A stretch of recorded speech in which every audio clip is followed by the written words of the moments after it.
the rest of it is all down to you. I mean, I always add a sound effect and an effect event, and I use, you know, like a spark or something similar to that, just to give it the effect of the shooting. Not going to need that right now. Another thing that you might come across is when you fire the gun. Actually, I'll tell you what, we'll glue the gun to the character now, and I'll show you what I mean by that. So if you just turn your gun to the angle you want,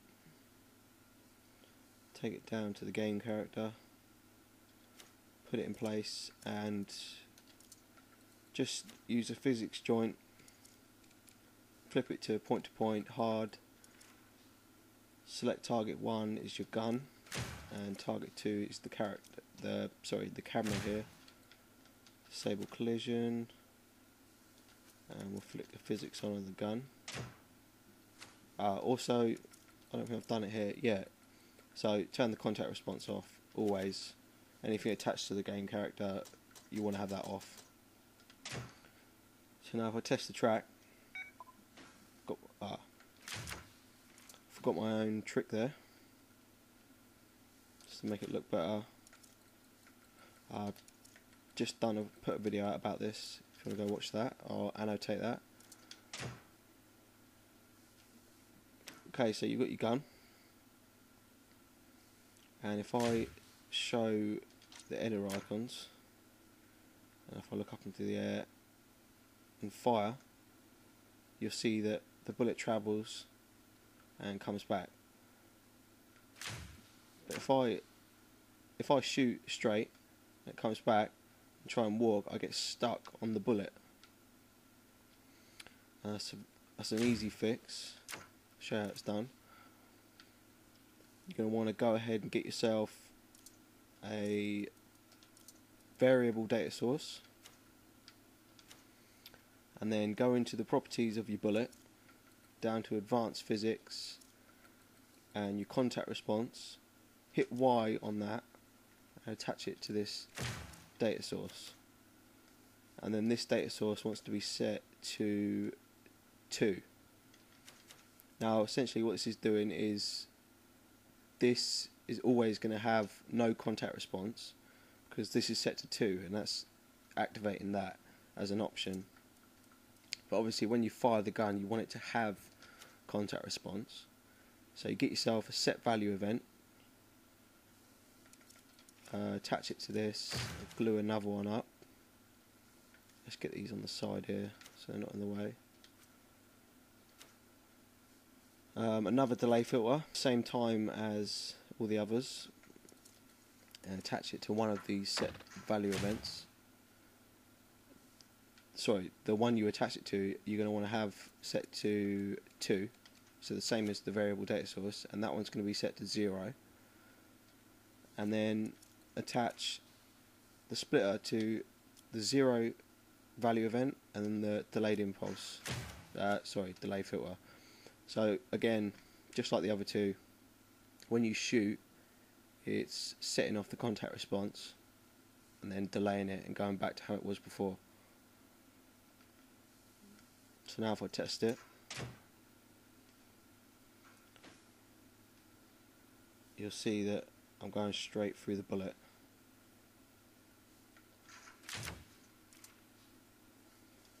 But if I just quickly place an object down just to show you that it works. So I'll put a big crate down here, put the physics on and take the hit points down so it breaks easily. And then if I shoot this, it'll break the box. So let's test that again without the editor icons on.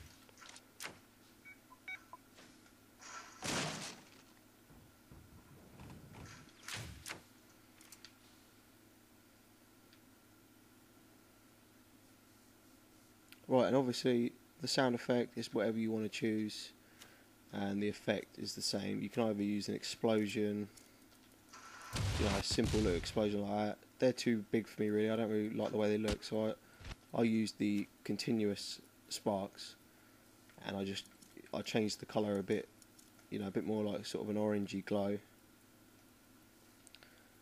And then I'll do a similar kind of thing for these, but instead of having the delay the same as the bullet travel time duration, I'll have it, you know, a little bit less, like literally a tiny little,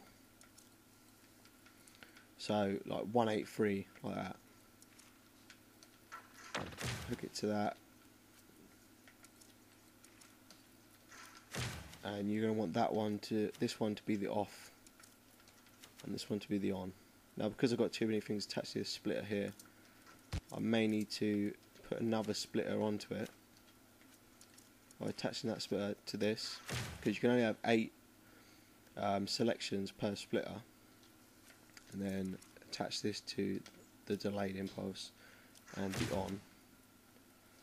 Turn this off, and then all you're going to want to do is go ahead and glue this to the end of your gun. Just quickly do that now.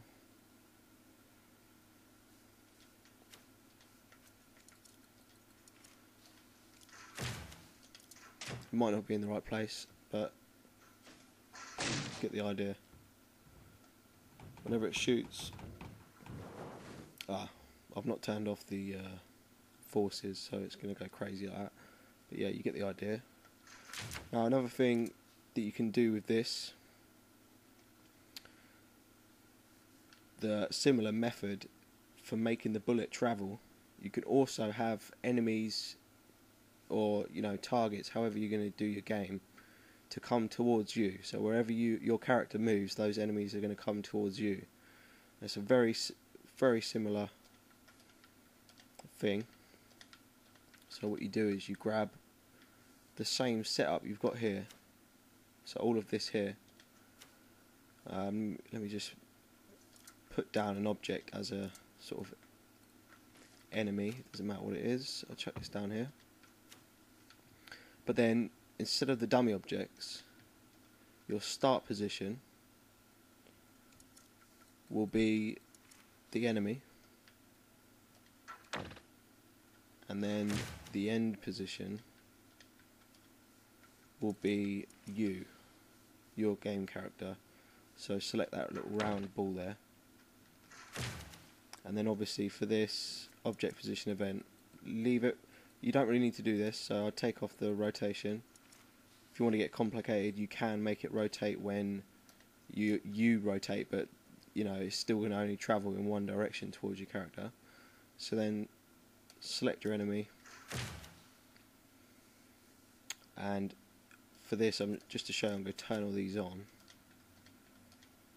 But if you wanted to trigger this off, it's the same way, you know, just attach the state event to all 3 of these, and your I always forget what these are called, interval triggers, and it will set it off to start coming towards you.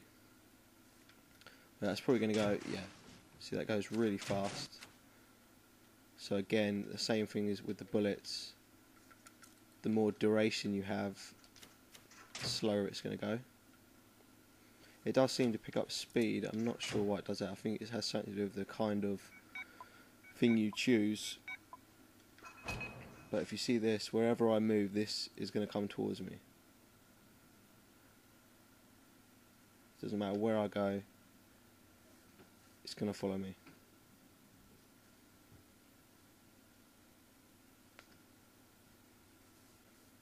Okay, there's also one other thing that I use this method for, and that is transporting the game character.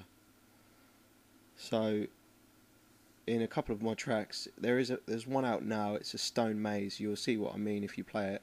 But also I've got a few others coming out that have sort of teleporters in the track, and I'm not really going to go into much detail because it's pretty much exactly the same. You just have the start position as your game character, and the end position you have it attached to a dummy object similar to the bullets, and you have the dummy object wherever you want the game character to end up. But I mean, there is a lot more things you can do with this. it's crazy the amount of possibilities that since I've learnt this have sort of opened up to me and what I've been able to figure out. But yeah, I hope that helped you out, and if it did, drop it a like. This is probably going to be in 2 parts. I can see the timer now, it's going up past 20 minutes. So if you have, as always, if you have any more questions or if there's anything you want to know, I may know how to do it. I'm not a professional at this editor, but I try and figure stuff out. So if you have any questions, leave them in the comment below, send me a message, or however you want to get to me. And thanks for watching.